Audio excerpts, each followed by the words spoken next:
తెలంగాణ అంటే రవాణా శాఖకు సంబంధం లేకుండా తెలంగాణ ప్రభుత్వం ప్రతిష్టాత్మకంగా తీసుకున్నటువంటి కులగణన రాష్ట్ర వ్యాప్తంగా అమలు జరిగి చట్టం చేసి 42% పంపడంతో పాటుగా కేంద్రం కూడా 42% రిజర్వేషన్ అమలు చేస్తూ దేశవ్యాప్తంగా కులగణన చేయాలనే డిమాండ్ చేసినాం. తెలంగాణ ఆదర్శంగా దేశానికి ఉన్నాం.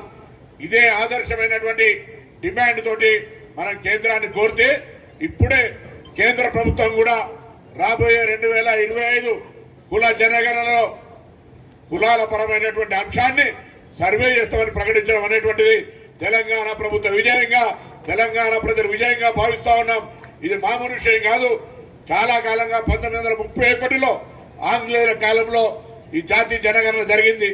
ఈరోజు మళ్ళీ రాహుల్ గాంధీ గారు భారత్ జోడో యాత్ర సందర్భంగా ఇతరత్ర సందర్భాల్లో చెప్పినటువంటి దానికి అనుగుణంగా రాష్ట్ర ప్రభుత్వం తీసుకున్న నిర్ణయానికి అనుగుణంగా దేశంలో కూడా ఈ జాతీయ జనగణన జరగాలని కేంద్ర ప్రభుత్వం నిర్ణయం తీసుకోవడం పట్ల హర్షం ప్రకటిస్తూ రాష్ట్ర ప్రభుత్వం ఇది ఒక విజయంగా భావిస్తూ గౌరవ ముఖ్యమంత్రి గారు, ఉప ముఖ్యమంత్రి గారు, పార్టీ మిగతా కేబినెట్ మంత్రులు, అందరూ కూడా శాసనసభలో అందరూ కూడా ఈ అంశానికి సహకరించిన వాళ్ళందరూ కూడా ధన్యవాదాలు.